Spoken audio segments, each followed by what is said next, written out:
Hi, my name is George May. I was born in the late 50s at Ewell Hospital in downtown Seoul, about 5 years after the end of the Korean War. As you can imagine, at that time there wasn't a whole lot in Seoul. It was still a pretty devastated area.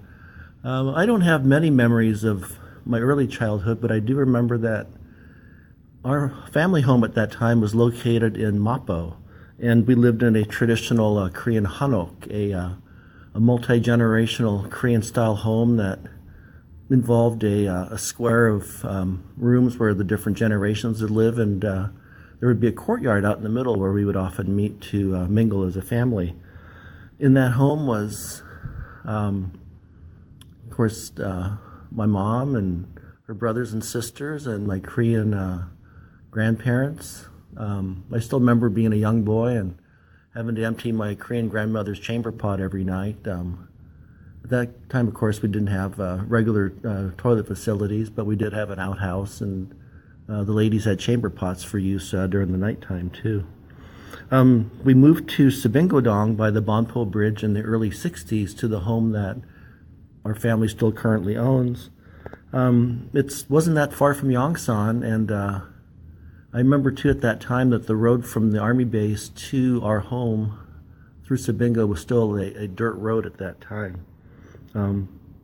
We never lived on Yongsan, but we lived close enough to it where it was about a 10, 15-minute walk, and, we could be on base. I went all my school years on Yongsan, from kindergarten through 12th grade through the Seoul American school system. I remember our kindergarten was located kind of down the hill from where the Rod and Gun Club was, pretty close to where the Yongsan Auto Craft Shop is still located. It was a pretty simple Quonset hut that our kindergarten was in. And before that, I actually went to a Korean kindergarten for about 6 months. One thing I remember about Korean kindergarten is we didn't have pencil sharpeners, but all the kids had razor blades to sharpen their pencils. And that's what we made do with, and it was a unique experience having to get that opportunity. Elementary school in Yongsan, we did have the permanent structure, but at times there weren't enough classrooms for all the students, so we actually had classrooms that were made out of Quonset huts that we were in. I especially remember it would be, I believe, third grade Mrs. Stant. We had a Mrs. Fennell. And one thing about those Quonset hut classrooms was that there were the diesel space heaters in the classrooms that the teachers had to fire up every morning in order to warm up the classrooms during the winter months. They would prime the stoves and then I remember light them up. And I remember while the classroom was getting warm, the entire class would stand around the stoves until the classroom got warm enough for us to actually return to our seats too. Middle school was located pretty much about where it is now. We had our own gym. And of course, the high school that I went to was the old high school building, not the new one up by the current swimming pool. Our high school at that time is located just to the south of the Dragon Hill Lodge, right where the ACS, the Army Community Services building, would be now. At that time, the school wasn't that big. I remember my graduating class had around 70 students. And I think from 7th to 12th grade, we had probably around 500 students total, too. Yongsan was a kind of an oasis for us, growing up off base. We were the only family that wasn't all Korean. American serviceman father and Korean mother. I was kind of almost an anomaly in our part of Seoul because there weren't that many mixed breed children at that time, being half Korean and half American.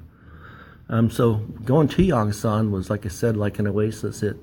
There was grass there, which was very unusual anywhere else. I know our house didn't have any grass. We pretty much just had a rock garden too. And Yongsan was like a small town America kind of to us, although not truly representative of what life actually was like in the States in small town, but still it had that feel where most of the families had a mom and a dad, very, very few single parent families. The school was small enough where pretty much you knew everybody that was there, from, for example, in high school from 9th to 12th grade too. But that's one of the big joys of Yongsan, at least for me, was being able to go there and being around my friends, because after school, when I would go home, pretty much we'd be isolated from any contact with any other Americans. I only spoke Korean until I was about 5 or 6, but then when I started going to school on the Army base, of course I learned English, and unfortunately as a result of that, somehow I forgot all my Korean in the course of about a year or two, and it was only after high school that I went back and took some Korean language classes in order to be able at least to read and write it. My vocabulary has never been that great, so it's one of my tasks is to improve my Korean.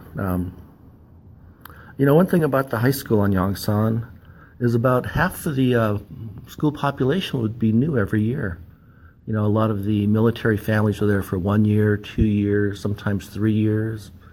A lot of the teachers were there just for 1 year or 2 years. Of course, some of them had families and stayed there throughout their teaching career. Our teachers, I feel, were pretty amazing individuals. They really cared about us. They were concerned about our welfare. And if they felt that things weren't going as well as they should, they would actually call our parents and express their concerns about us, which to me now shows how much they really cared about us. Many of those teachers that stayed there became our friends later in life, and we've kept in touch with many of them. For example, I graduated in 1976 from Seoul American High, but just a few summers ago, summer of 2016, they had a Department of Defense teacher reunion in Spokane, Washington, just a few hours from where I currently live in Yakima, Washington. So I drove over there one afternoon and kind of crashed the teacher reunion and met with about 12 to 15 of my former high school teachers from Seoul American High. And we enjoyed a wonderful couple hours. We shared stories. I shared pictures of them that I took back during my high school times, and a lot of them were photos that they'd either never seen before or they were photos from 40 years ago. So it was, like I said, quite a pleasant reunion. While talking to some of the teachers, they asked me to, call them by their first name, where, for example, Mr. Dickey said, call me Richard, and Mr. Greasehopper said, call me Ray, and I told him, I said, no, I can't do that, you'll always be my Mr. Dickey, and you'll always be my Mr. Greasehopper, But just wonderful, wonderful people that, we grew up with on Yongsan, and actually, did a lot in raising us to the people that we are today. My mother still lives in Korea. She never moved to the States, and I moved to the States over 40 years ago, so I'm one of the fortunate few that have had the opportunity to return multiple times, and especially over the last 25, 30 years or so, I've been visiting 2 to 3 times a year. Of course, as you can expect, there have been just massive changes in Korea. You see how much they've improved their economy, their social structure, and especially after the Olympics in 1988, Korea really, really took off. When I return, though, I do occasionally get to go back on Yongsan and see some of the places that, we used to go to. And, you think about growing up and things you grew up with, and there are things that, even when I was in college that you'd kind of miss, like I mentioned, walking onto the base, and seeing all the green trees and green grass,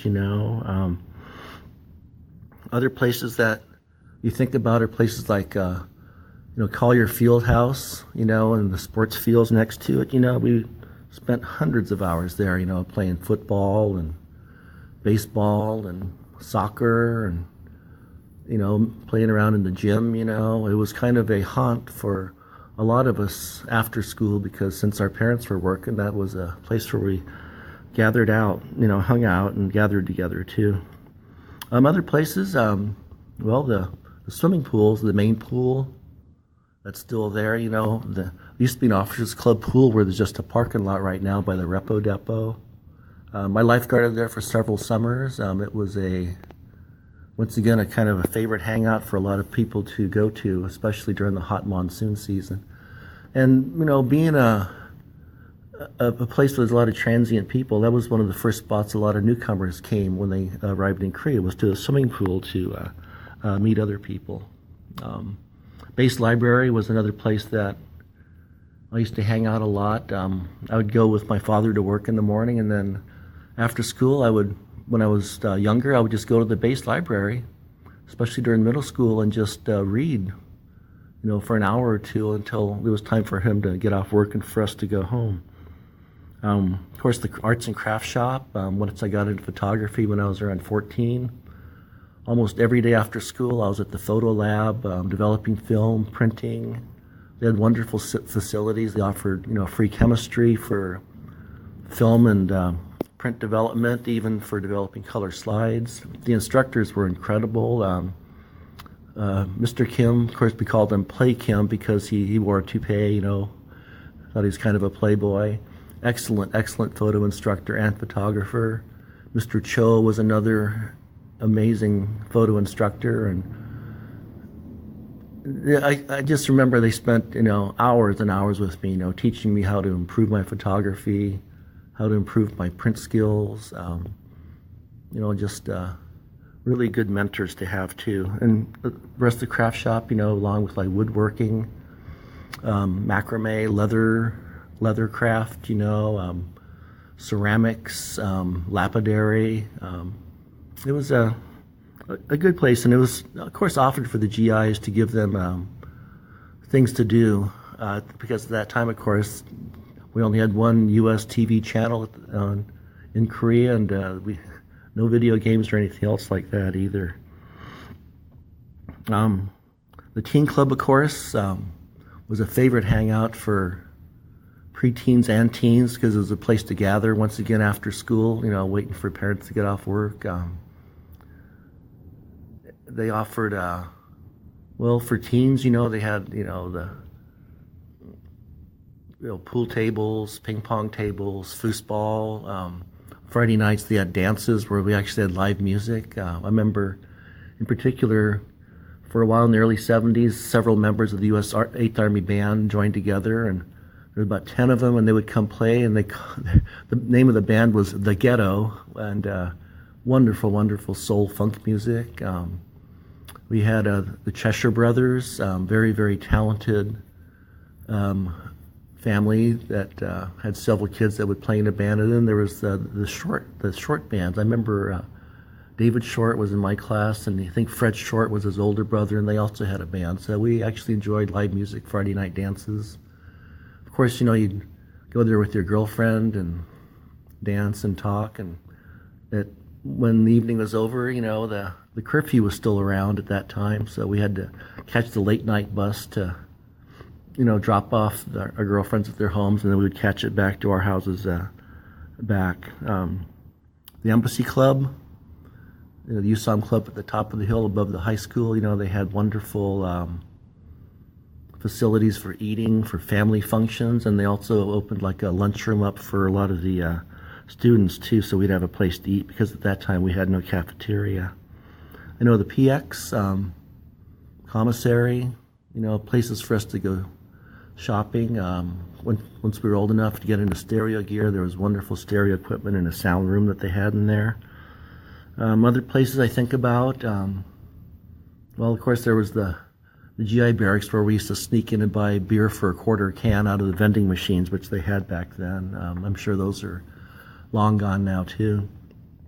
Spent quite a bit of time at the bowling alley. My dad was a bowler, and my best buddies, Julius and Ronnie, we all liked to bowl. So a lot of times, if we were going to go to the movies on a Friday night, we'd go to the bowling alley and bowl a couple of lines. It was just a quarter a game. I remember we had pinboys at the bowling alley clear until probably the late 70s. I know when I graduated in 76, we still had pinboys.